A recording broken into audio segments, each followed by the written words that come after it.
అందరికీ నమస్తే। తెలంగాణ రైతులకు సంబంధించినటువంటి వీడియో।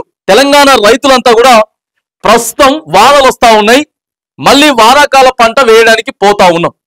గత నెల రోజులుగా మరి కొనుగోలు కేంద్రాల దగ్గర తీసుకుపోయి వడ్లను అక్కడే పెట్టినాం, కానీ ప్రభుత్వం కొన్ని ప్రాంతాలలో జాప్యం చేసింది కొనేదానికి। వడ్లు తడిసిపోయినాయి, మొలకెత్తినాయి, అయినా కూడా ప్రభుత్వం కొనలేదు అని అనేకమైనటువంటి ఊర్లలో రోడ్ల మీదకి వచ్చి ధర్నాలు చేసేటటువంటి కార్యక్రమాలు చేశారు। కొన్ని ప్రాంతాల దగ్గర కొన్నారు, ఓ వారం 10 రోజులు లేట్ అయింది, సరే కొన్నారు।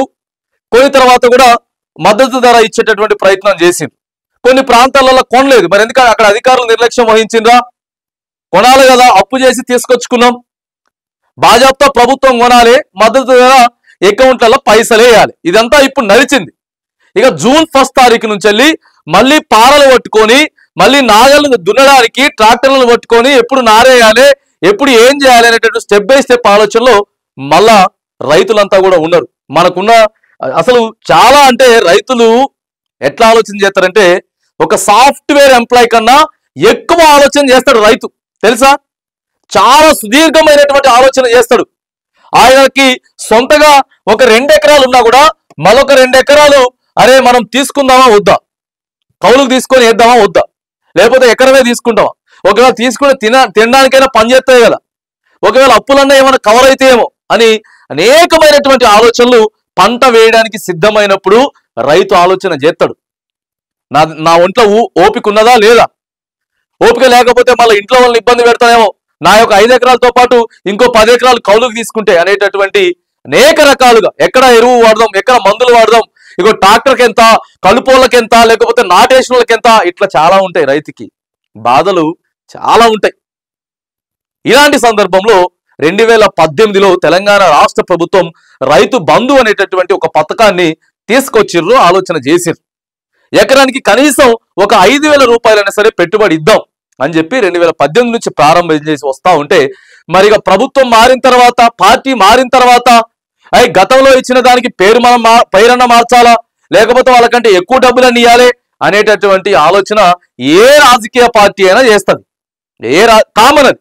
ఎందుకంటే గతంలో పెట్టినటువంటి పేరు మనకొద్దు, మనకు అవసరం లేదు, మనం మారుద్దాం, మనం ఇంకొంచెం పెన్షన్ ఇద్దాం, లేకపోతే దాన్ని పూర్తిగా తీసివేద్దాం అనేటటువంటి ఆలోచనలు కొత్త పార్టీలు, కొత్తగా అధికారంలోకి వచ్చినటువంటి ప్రభుత్వం చేస్తుంది।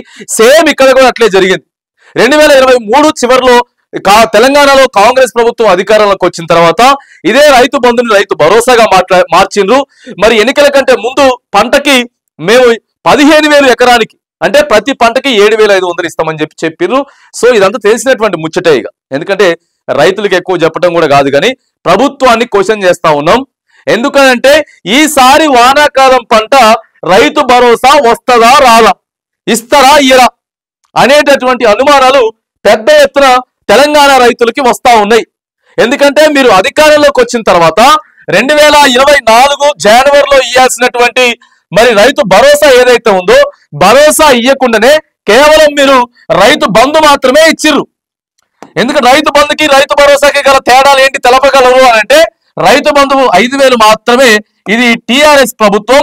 రైతు భరోసా వచ్చేసేసి తేడాలు ఏంటంటే, ఇగో ఇది 7,500, ఇది కాంగ్రెస్ ప్రభుత్వం, ఇంతే కదా।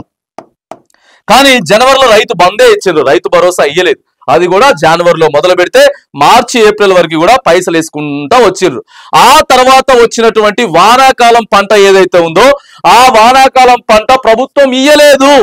2024 వానాకాలం ఇవ్వలేదు కాబట్టి మరి 2025 వానాకాలం మీరు ఇవ్వలేదు కాబట్టి 2024 మళ్ళొకసారి 2024 జనవరిలో ఇవ్వలేదు। ఆ తర్వాత ఇప్పుడు 2024 మరి వానాకాలం ఎగ్గొట్టింది కాబట్టి ఇప్పుడు ఇస్తారా ఇయ్యరా, 2025 వానాకాలం పంట ఇస్తారా ఇయ్యరా అనేది చూడాలి। ఎందుకంటే రైతులకు సంబంధించినటువంటి మాట్లాడేటటువంటి విషయంలో కొంచెం భావోద్వేగం వస్తుంది, కొద్దిగా భావోద్వేగం వస్తుంది, ఎందుకనంటే స్పీడ్ పెరుగుతుంది అనమాట। అందుకే ఈ 2024-25 దగ్గర కొంత తప్పిదాలు జరుగుతాయి, వేరే దాంట్లో జరగవు కానీ, ఎందుకంటే రైతులకు సంబంధించిన విషయం చాలా సున్నితమైనటువంటి విషయం। పోయినసారి 2024 వానాకాలం పంట ఇయ్యలేదు, ఈసారి మరి 2025కి వచ్చిన తర్వాత ఇదే సంవత్సరం తర్వాత వానాకాలం పంట ఇస్తారా, ఇలా క్వశ్చన్ మార్క్। ఈ క్వశ్చన్ మార్క్ కి అనేకమైనటువంటి సాక్ష్యాధారాలు వెనక బలంగా ఉన్నాయి. ఎందుకంటే మొన్న ఇవ్వాల్సినటువంటి పంట 2024 డిసెంబర్ తర్వాత జనవరిలో ఇవ్వాల్సినటువంటి పంట చిన్న చిన్నగా జనవరి 26వ తారీఖు నుంచి మార్చి 31 అని చెప్పినాం. ఆ తర్వాత ఇవ్వలేదు, ముఖ్యమంత్రి గారు సమీక్ష నిర్వహించిందని చెప్పినాం, ఇదిగో వస్తుందని చెప్పినాం. కానీ మళ్ళా మే అయిపోతా ఉన్నది, ఇంతవరకు అయ్యే సరి చేయలేదు. 4 ఎకరాల లోపే వచ్చినాయా, 4 ఎకరాల నుంచి 10 ఎకరాల లోపు ఇస్తామని చెప్పారు కాబట్టి అవి కూడా ఇంకా మొదలు పెట్టలేదు. ఈ క్రమంలో పోయినసారి ఎట్లా ఇవ్వకుండా మొత్తానికే చేతులు దులుపుకున్నారు కాబట్టి ఈసారైనా సరే ఇచ్చేటటువంటి ప్రయత్నం చేస్తారా చెయ్యరా అనేటటువంటి లక్షలాది మంది తెలంగాణ ప్రజలకి డౌట్ వస్తా ఉన్నది. చూడండి రైతు ఆలోచన ఎక్కడి నుంచి ఎక్కడికి తీసుకెళ్లిరో చూడండి. గతంలో మనకి పంట పెట్టుబడి సాయం వస్తుంది, ఎకరానికి మనకు 5,000 వస్తాయి. 3 ఎకరాలు ఉంటే 3 5 15,000 అకౌంట్లో పైసలు పడతాయి. ఏది ప్రభుత్వం మొదలు పెట్టినటువంటి 3వ రోజే మనకు 15,000 పడితే సో దానికి ఇంకెంతో కొంత కలుపుకొని మనం పంట పండించేటటువంటి ప్రయత్నం చేద్దామని చెప్పి రైతు ఆలోచించేటోడు. ఇప్పుడు రైతు ఆలోచన మారింది. మనం ఎంత తక్కువ వ్యవసాయం చేస్తే అంత మంచిదేమో, తీసుకుపోయి మళ్ళీ ఏడొక్కేలు వడ్డీ అన్న పెట్టాలి, లేకపోతే ఇక ఉన్న పైసలన్నా తీసుకుపోయి అలా పెట్టాలి. పెట్టిన తర్వాత వర్షాలు వస్తాయో రావో తెలియదు, ఎలాంటి ఎరువులు అమ్ముతాడో, ఎలాంటి విత్తనాలు, ఏది మంచో ఏది చెడో తెలవట్లేదు, ఆరోగ్యం సహకరిస్తుందో లేదో తెలియదు. సహకరించి పంటకు చేతికి వచ్చిన తర్వాత ఇగో ఇప్పుడు వస్తున్నట్టు అకాల వర్షాలు వస్తే అవి మొత్తం కూడా మళ్ళీ తడిసిపోతాయి. ధాన్యం కొందరు మళ్ళీ 15 రోజులు 20 రోజులు నెల రోజులు అధికారుల చుట్టూ కొనండి అని చెప్పి అన్ని పనులు బంద్ చేసుకొని ఆడ కూర్చొని ఉండాలి కొనుగోలు కేంద్రాల దగ్గర. ఇట్లా ఇన్ని ఇబ్బందులు రైతులకు ఉన్నాయి. కాబట్టి మరి ఈసారి వానాకాలం పంట ఏదైతే ఉందో అది ప్రభుత్వం ఇస్తదా ఇవ్వదా అనేటటువంటి ఆలోచనలో తెలంగాణ ప్రభుత్వం సో ఆలోచిస్తా ఉన్నది. ఇప్పటికైనా సరే ఈ వానాకాలం ఇచ్చేటటువంటి భరోసా మీద మళ్ళొకసారి ప్రకటన చేయండి. ప్రకటన చేయడంతో పాటు ఏ రోజైతే మీరు 1 ఎకరం నుంచి మొదలు పెడతారో దాదాపుగా మీరు 7 ఎకరాల లోపు ఇవ్వాలంటే వారం రోజులు, 10 ఎకరాల లోపు ఇవ్వాలి అని అనుకుంటే పైసలు సమకూర్చుకున్న తర్వాత మీరు 10 ఎకరాలకి 10 రోజులలో లేదా 5 ఎకరాలు అయితే 5 రోజులలోనే ఇగో మేము 5 రోజులలో ఇచ్చేస్తాం, ఒక రైతుకు పడకుండా ఒక రైతుకు పడదు ఇగో అని చెప్పేసి ఇచ్చేటటువంటి ప్రయత్నం చేయాలని చెప్పేసి రైతు భరోసా మీద మనం తెలంగాణ ప్రభుత్వాన్ని మాత్రానికి రైతుల పక్షాన అయితే డిమాండ్ చేస్తా ఉన్నాం. మరి అనేకమైనటువంటి సందేహాలతోటి ఇలా తెలంగాణ సమాజం ఆలోచిస్తా ఉన్నది. అక్కడికి వెళ్ళిపోయింది రైతు భరోసా ముచ్చట వస్తుందా రాదా అనేటటువంటి ఆలోచనకి పోయింది అనంటే మరి ఇక్కడ ప్రభుత్వం ఏ రేంజ్ లో పనిచేస్తా ఉందనేది మరి ఆలోచన చేసుకోవచ్చు.